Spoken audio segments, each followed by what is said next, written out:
हम लोग नए चैप्टर आम्ल, क्षार और लवण पढ़ रहे हैं, जिसमें अम्ल को अंग्रेजी में एसिड या इसी को तेजाब भी बोला जाता है। क्षार जिसको बेसेज या इसी को हम लोग राख भी बोलते हैं। लवण को अंग्रेजी में साल्ट या इसको हम लोग नमक बोलते हैं। तो एक एक करके हम लोग परिचय जानते हैं पहले कि अम्ल क्या है। तो अम्ल साधारण सी बात है, यह जान लो कि जो पदार्थ स्वाद में खट्टे होते हैं उसमें अम्ल की मौजूदगी है। उदाहरण के तौर पर हम लोग दैनिक जीवन में बहुत सारे खाद्य पदार्थों का भी सेवन करते हैं और इससे हमें पता चल जाता है कि इसमें अम्ल है या नहीं है। जैसे दही का प्रयोग करते हैं, दही खाने में स्वाद में खट्टा लगता है तो हम समझेंगे कि दही में क्या है, अम्ल है। हम लोग नींबू का प्रयोग करते हैं, नींबू में भी क्या है, अम्ल है। इमली का प्रयोग करते हैं, इमली में भी क्या है, अम्ल है। यानी वे सभी पदार्थ, चाहे संतरा हो, नींबू हो, कच्चे आम हो, अंगूर हो, जो भी स्वाद में खट्टे दिख रहे हैं उसे अम्ल कहा जाता है। अब कुछ ऐसे भी अम्ल हैं या एसिड है जिसको हम लोग चख कर हम लोग उसका अनुभव नहीं लगा सकते हैं, क्योंकि एसिड कई प्रकार के होते हैं। कुछ एसिड्स जो मजबूत स्थिति में होता है, मजबूत प्रबल एसिड होता है, उसको चखना हमारे लिए हानिकारक सिद्ध हो सकता है। उदाहरण के तौर पर हम लोगों ने जो अभी बताया एसिड, चाहे लैक्टिक एसिड दही में मौजूद अम्ल या फिर इमली में मौजूद अम्ल, इसे हम लोग इसलिए चख पाते हैं क्योंकि यह दुर्बल अम्ल है, यह हमें किसी प्रकार का घात नहीं पहुंचाता है। लेकिन जैसे ही प्रबल अम्ल की बात आती है, शक्तिशाली अम्ल, तो हम लोग सुने होंगे नाम कि बैटरी में भी एक प्रकार का एसिड का प्रयोग किया जाता है। बैटरी में एसिड का प्रयोग किया जाता है ना, तो वह एसिड जो कि HCl होता है, हाइड्रोक्लोरिक अम्ल होता है, एक बाथरूम को भी हम लोग साफ करने के लिए तेजाब का प्रयोग करते हैं, वह भी एसिड है। तो उसे क्या हम जीभ पर चखकर प्रयास कर सकते हैं? नहीं, वह बहुत नुकसानदायक होता है। तो कहने का अर्थ है कि हम सभी अम्ल को चख नहीं सकते हैं, और जो नहीं चख सकते हैं तो कहीं ना कहीं वह अम्ल समझ लो बहुत मजबूत अम्ल है। तो अम्ल की परिभाषा हम लोगों ने यहाँ लिखा कि जो पदार्थ स्वाद में खट्टे होते हैं, और उसके बाद विज्ञान की दृष्टि से कहा जाता है कि जो जलीय विलयन में, यानी जल में जिसको घोलने के बाद हाइड्रोजन आयन उत्पन्न करता हो, क्या उत्पन्न करता हो, हाइड्रोजन आयन H+ का निर्माण करता हो, उसे हम लोग क्या कहते हैं, अम्ल कहते हैं। उदाहरण के तौर पर हमने उदाहरण में लिखा है हाइड्रोक्लोरिक अम्ल, सल्फ्यूरिक अम्ल, कार्बोनिक अम्ल, एसिटिक अम्ल, ये जो है हमारा फॉर्मिक अम्ल, ये सभी अम्ल है। अब अम्ल को दो वर्गों में अभी हमने बांटा, बताया था कि दुर्बल अम्ल और प्रबल अम्ल। तो दुर्बल मतलब शक्तिशाली या वीक अम्ल, कमजोर अम्ल, दुर्बल मतलब कमजोर। तो जो अम्ल कहा जाता है जिसका pH मान 7 से नीचे हो लेकिन 4 तक हो, कम से कम 4 और 7 के बीच हो, उसके बाद जिसमें कार्बनिक पदार्थ की मौजूदगी हो। अब कार्बन का हम लोग फॉर्मूला पढ़े हैं ना, सूत्र होता है C, जिसमें कार्बनिक पदार्थ का उपस्थिति हो वह दुर्बल अम्ल कहलाते हैं। उदाहरण के तौर पर अब पहचान कैसे करेंगे, तो देखेंगे कार्बन C है ना मौजूदगी इसकी, है ना, यह दुर्बल अम्ल का संकेत है। जितने भी अम्ल उदाहरण में हमने दुर्बल में लिखा है कि दुर्बल में हमेशा ध्यान दो कि C की मौजूदगी है, कार्बनिक पदार्थ की मौजूदगी है ना, तो हमेशा याद रखना है कि जिसमें कार्बन या C की उपस्थिति हो जाए हम पहचान लेंगे वह कैसा अम्ल है, वह दुर्बल अम्ल है। और प्रबल अम्ल, तो जिस अम्ल में याद रखना है कि C की अनुपस्थिति हो, सीधी सी बात है, कार्बन की क्या हो, अनुपस्थिति हो, और जिसका pH मान 4 से भी नीचे आ जाए। वैसे तो 7 से कम सभी अम्लीय पदार्थ हैं, तो 7 और 4 के बीच रहने वाले दुर्बल अम्ल हो जाते हैं। लेकिन जैसे जैसे 4 से भी नीचे आ जाता है तो वह अम्ल हमारा किसका निर्माण करता है, प्रबल अम्ल। तो प्रबल अम्ल यानी स्ट्रॉन्ग एसिड की पहचान का सही तरीका है वे अम्ल जिसका pH मान 4 से कम हो, और हम कह सकते हैं कि जिसमें कार्बनिक पदार्थ की अनुपस्थिति हो, उसे हम लोग क्या कहेंगे, प्रबल अम्ल। और इस दोनों में एक और भी अंतर है कि ये जो होते हैं दुर्बल अम्ल, यह जल के साथ आंशिक रूप से आयनित होते हैं, यानी जल के साथ पूर्णतः, जैसे हम लिखे ना जलीय विलयन के साथ H+ आयन देते हैं, तो ये H+ आयन का मतलब यह जल के साथ पूर्ण रूपेण घुलता नहीं है। कौन? दुर्बल अम्ल। लेकिन जो प्रबल अम्ल होता है यह पूर्ण रूपेण आयनित हो जाता है जल के साथ। तो इसको हम यह भी कह सकते हैं कि जो जल में आंशिक रूप से आयनित होता है वे कौन अम्ल कहलाते हैं?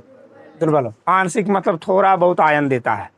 और जो जल के साथ पूर्ण रूपेण आयनित हो जाता है वह कहलाता है प्रबल अम्ल। याद रहेगा। आगे दूसरा टॉपिक क्षार के बारे में पढ़ते हैं। भौतिक गुण। हम लोग पहले जानते थे कि भौतिक गुण और रासायनिक गुण क्या होता है। भौतिक गुण उसे कहा जाता है जिस गुण के कारण भौतिक परिवर्तन दिखाई दे, जिसको हम लोग नज़रों से देख सकते हैं, जिस क्रिया को होते हुए हम लोग देख सकते हैं, भौतिक गुण कहलाता है। और जस्ट इसका रासायनिक गुण जिसको हम लोग देख नहीं सकते हैं, अनुभव करते हैं, या इंटरनल रूप से होता है, वह रासायनिक गुण होता है। तो ये भौतिक गुण जो कि दिखता है, कहा जाता है स्वाद में खट्टे होते हैं। स्वाभाविक है, जब हम इसको चखते हैं तो बताए भी थे अम्ल के परिभाषा में कि यह स्वाद में कैसे होते हैं? खट्टे होते हैं। जलीय विलयन के साथ H+ आयन देते हैं, यह इसका गुण है। H+ आयन देना या इसका जो है एक रासायनिक गुण के अंतर्गत आ जाता है। ठीक है। जब यह जलीय विलयन के साथ मिलता है, इसका pH मान 7 से कम होता है। हाइड्रोजन आयन की शक्ति हमेशा 7 से नीचे होता है, यह हमेशा दर्शाता है। ये नीले लिटमस पत्र को लाल कर देता है। अब ये लिटमस पत्र क्या होता है? तो पत्र का मतलब होता है पत्ता। यह एक प्रकार का पौधे से कहा जाता है, साइकस के पौधे की एक पत्तियां है जो वैज्ञानिक रूप से तैयार किया गया है, खास करके जो प्रबल एसिड है उसका पता लगाने के लिए। दुर्बल एसिड का पता तो पिछले प्रश्न में हम बताएं कि हम लोग चख के कर लेते हैं, लेकिन प्रबल एसिड का पता करने के लिए हमारे पास एक बहुत ही अच्छा सूचक इंडिकेटर का काम करता है, लिटमस पत्र। इंडिकेटर समझते ही हो, जो किसी चीज़ का सूचना देता है उसी को कहा जाता है सूचक या इंडिकेटर। तो लिटमस पत्र एक प्रकार का पत्ता है जो साइकस के पौधे से प्राप्त होता है, और इस पत्ते पर अगर एसिड डाल देते हैं, इस पत्ते का रंग जो नीला बनाया गया है, लेकिन यह पत्र कैसा हो जाता है? किसके पड़ने पर? एसिड पड़ने पर। तो एसिड की मौजूदगी को प्रदर्शित करता है। तो याद रखना है कि नीले लिटमस पत्र को एसिड कैसा कर देता है? लाल कर देता है। तो यह एक प्राकृतिक जो है सूचक है, क्योंकि पौधे से प्राप्त हुआ है, पौधे प्राकृतिक होते हैं। यह क्षारक को उदासीन कर देता है। तो हम आगे पढ़ेंगे, जो क्षारक होता है जस्ट इसका विपरीत गुण वाला होता है, अम्ल के विपरीत क्षार होता है। तो क्या करता है, जैसे ही क्षारीय घोल में अगर एसिड को मिलाया जाता है तो उसकी क्षारीय प्रवृत्ति को ही क्या कर देता है? विनष्ट कर देता है, सामान्य रूप में बदल देता है। सामान्य रूप में, जैसे मान के चलो हम लोग उदाहरण के तौर पर कभी देखते होंगे, बच्चे जो है क्या करता है, जब मिर्ची खा लेता है तो लोग उसके को क्या करते हैं? चीनी देते हैं। क्या करने के लिए? सामान्य अवस्था में लाने के लिए, मतलब उसका प्रभाव क्या कर देने के लिए? समाप्त कर देने के लिए। तो उदासीन अवस्था वह है जिसमें उसका प्रभाव नहीं दिखे। तो क्षारीय पदार्थ कहा जाता है। क्षारीय पदार्थ अगर कोई है तो जैसे चीनी से ज़्यादा हमारा काम करेगा, उसमें खट्टे पदार्थ अगर मिला दोगे तो वह जल्दीबाजी से कड़वा पदार्थ को सामान्य करने के लिए, उदासीन करने के लिए हमेशा एसिड सबसे ज़्यादा प्रभावी होता है। एसिड सबसे ज़्यादा प्रभावित होता है। तो यह क्या करता है? हमेशा बेसेज को, क्षारीय पदार्थ को उदासीन कर देता है। यह मेथिल ऑरेंज को लाल कर देता है। तो ये मेथिल ऑरेंज यह भी एक सूचक है, जिस प्रकार लिटमस पत्र सूचक है। लिटमस पत्र जो है पौधे से प्राप्त होता है, लेकिन मेथिल ऑरेंज जो है ये वैज्ञानिकों के द्वारा तैयार किया गया एक केमिकल है। तो हम लोग आगे पढ़ेंगे कि सूचक दो प्रकार के होते हैं, एक कृत्रिम सूचक होता है, एक प्राकृतिक सूचक होता है। जो प्रकृति से प्राप्त हुआ है प्राकृतिक सूचक, जिसको कि संश्लेषित करके वैज्ञानिकों ने निर्मित किया हुआ कहलाएगा कृत्रिम। तो ये दोनों सूचक है, लिटमस पत्र भी सूचक है और मेथिल ऑरेंज भी सूचक है, लेकिन दोनों किस प्रकार के सूचक हैं? लिटमस पत्र प्राकृतिक सूचक है और मेथिल ऑरेंज कृत्रिम मानव निर्मित सूचक है। तो ये हो गए इनके भौतिक गुण। अब आगे पढ़ते हैं तो हमारा क्षार के विषय में। शीर्षक का दूसरा भाग है क्षार। क्षारक भी कहा जाता है उसे, इसे अंग्रेजी में बेस बोलते हैं। तो यह अम्ल का सीधा विपरीत होता है। जो पदार्थ स्वाद में कड़वा या तीखा होता है, स्वाद में कड़वा या तीखा होता है, उसे हम लोग क्या कहते हैं? क्षारक कहते हैं। यह जलीय विलयन के साथ हमेशा हाइड्रोक्साइड आयन देता है। हाइड्रोक्साइड यानी हाइड्रोक्साइड का संकेत OH होता है और ये ऋण आयन देता है, हमेशा प्रदान करते हैं। क्षारक कहलाते हैं। इसका pH मान 7 से अधिक अर्थात 7 और 14 के बीच होता है। 7 से अधिक का अर्थ है ये लिमिट 14 के भीतर ही होता है क्षारक का संकेत। जैसे उदाहरण के तौर पर हम लोग जानते हैं NaOH सोडियम हाइड्रोक्साइड है, पोटेशियम हाइड्रोक्साइड है, ये अमोनिया हाइड्रोक्साइड है, कैल्शियम हाइड्रोक्साइड, मैग्नीशियम हाइड्रोक्साइड, ये सब जिसमें OH लगा हुआ है अंतिम में, हम समझेंगे कि वे कैसे पदार्थ है? क्षारक पदार्थ है। OH लगा हुआ है तो क्षारक पदार्थ है। क्षारक भी 2 प्रकार के होते हैं। जिस प्रकार से हमने पहले पढ़ा कि अम्ल 2 प्रकार के होते हैं, दुर्बल अम्ल, प्रबल अम्ल, उसी तरह से क्षारक भी 2 प्रकार के होते हैं। दुर्बल क्षारक यानी वीक बेस और स्ट्रॉन्ग बेस। तो जो क्षारक जल में आंशिक रूप से आयनित होते हैं वे कहलाते हैं हमारा कौन सा क्षारक? दुर्बल क्षारक। जैसे NH4AOH, CaOH2, MgOH2, ये सब दुर्बल क्षारक के उदाहरण हैं। जस्ट इसके विपरीत प्रबल क्षारक, जो क्षारक जल में पूर्णतः आयनित होते हैं। सेम ऐसा ही डिफिनेशन हम लोगों ने अम्ल में भी पढ़ा है। जो अम्ल जल में पूर्णतः आयनित होते हैं वह प्रबल अम्ल, जो जल में आंशिक रूप से आयनित होते थे वे अम्ल दुर्बल। उसी प्रकार जो क्षारक जल में पूर्णतः आयनित होते हैं वे कहलाते हैं हमारा प्रबल क्षारक। जैसे सोडियम हाइड्रोक्साइड और पोटेशियम हाइड्रोक्साइड एक मजबूत क्षारक है। ये जल के साथ पूर्ण रूपेण आयनित होते हैं, इसीलिए इसको मजबूत क्षारक कहा जाता है। इसका दूसरा संकेत यह भी है, इसका pH मान हमेशा, जो मजबूत क्षारक होगा इसका pH मान 10 से ऊपर होगा। pH मान 10 से ऊपर यानी 7 और 14 के बीच में 7 से 10 तक जो क्षारक होगा उसका pH मान 7 से 10 तक होगा दुर्बल का, और 10 से अगर 14 के बीच होता है तो वह होता है स्ट्रॉन्ग बेसिस का संकेत।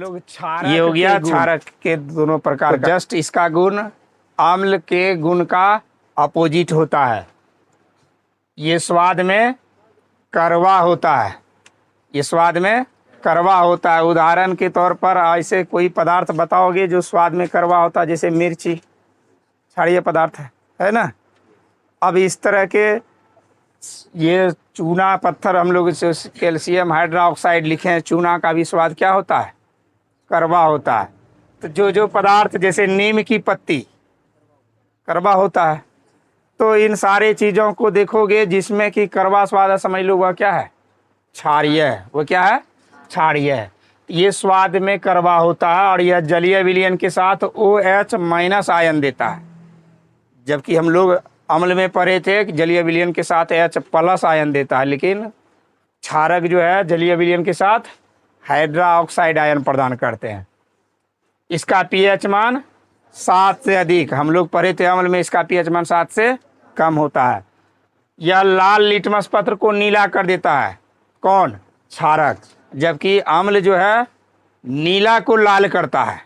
अम्ल में हम लोग पढ़े हैं नीले लिटमस पत्र को लाल कर देता है। जस्ट इसके विपरीत क्षारक जो है लाल लिटमस पत्र को नीला कर देता है। यह अम्ल को उदासीन कर देता है। तो क्षारक में गुण होता है कि एसिड का जो घोल होता है उसकी वह प्रकृति को एकदम नगण्य कर देना किसका काम है? क्षारक का काम है। कोई भी एसिड पदार्थ है, अम्लीय पदार्थ है, उसमें क्षारक का घोल डाल देने से क्या हो जाता है? उदासीन हो जाता है। इसका प्रयोग अक्सर देखते होंगे डेयरी पर। हम लोग जानते हैं दूध में लैक्टिक अम्ल होता है, और गर्मी के दिन में दूध जल्द खराब ना हो जाए, डेयरी पर बहुत ज़्यादा मात्रा में दूध प्राप्त होते हैं और डेयरी चलाने वाले दूध को सुरक्षित रखने के लिए क्षारक पदार्थ का इस्तेमाल करता है। उनके पास सोडा होता है और ये सोडा की मात्रा दूध में मिला देने के बाद वह दूध का परिवहन अभी से लेके शाम तक कर सकता है, उसका दूध खराब नहीं होगा। लेकिन हम लोग घर में अभी गर्मी के दिन में दूध का प्रयोग कर नहीं अगर उबालते हैं, ठीक ढंग से रख रखाव नहीं करते हैं तो तुरंत क्या हो जाता है, खराब हो जाता है। तो कहने का अर्थ यह है कि डेयरी पर सोडा डालते ही दूध क्या हो जाता है, अब उसमें जो एसिड की मात्रा होती है वह नगण्य उदासीन हो जाता है और उदासीन होने के बाद खराब होने की संभावना समाप्त हो जाती है। तो यही लिखे हैं कि यह अम्ल को उदासीन कर देता है। जो बेसिक पदार्थ है वह हमेशा एसिड को नेचुरल उसका एकदम सामान्य कर देगा। यह मेथिल ऑरेंज को पीला कर देता है। मेथिल ऑरेंज को क्या कर देता है, पीला। तो लाल होता था अम्ल में, मेथिल ऑरेंज लाल हो जाता था और इसमें क्या हो जाएगा, पीला हो जाता। तो ये हो गया क्षारक की विशेषताएं या भौतिक गुण। अब हम लोग अम्ल और क्षार में अंतर, यही भौतिक गुण को एक दूसरे के आमने सामने लिख देंगे तो क्या हो जाएगा, अम्ल और क्षार में अंतर। तो ये हम लोग फिर से लिख लेते हैं जवाब में। अम्ल और क्षार में एक टेबल बना, हम लोग अम्ल और क्षार की अलग अलग विशेषताएं पढ़े हैं। दोनों की विशेषताओं को दोनों के पक्ष में रखकर आमने सामने लिख देंगे तो ये आपस में अम्ल और क्षार में अंतर कहलाएंगे। गुणों के आधार पर ही इनको कंपैरिजन किया जाता है, एक दूसरे से तुलना किया जाता है। हम लोग पढ़े हैं अम्ल स्वाद में खट्टा होता है और क्षारक स्वाद में कड़वा होता है।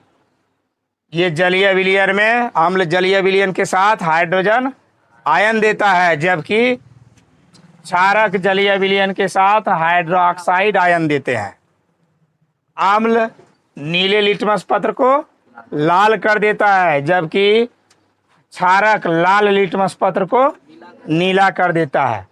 अम्ल का पीएच मान सदैव 7 से कम होता है और क्षारक का पीएच मान सदैव 7 से अधिक होता है। अम्ल क्षारक को उदासीन करता है या क्षारीय घोल को, और जो है कहा जाता है क्षारक अम्ल को उदासीन कर देता है या अम्लीय घोल को उदासीन कर देता है। ये दोनों के एक दूसरे के अपोजिट गुण है, यानी अम्ल क्षार एक दूसरे के विपरीत गुण रखते हैं। एक को याद करेंगे दूसरा ऑटोमेटिक याद हो जाएगा।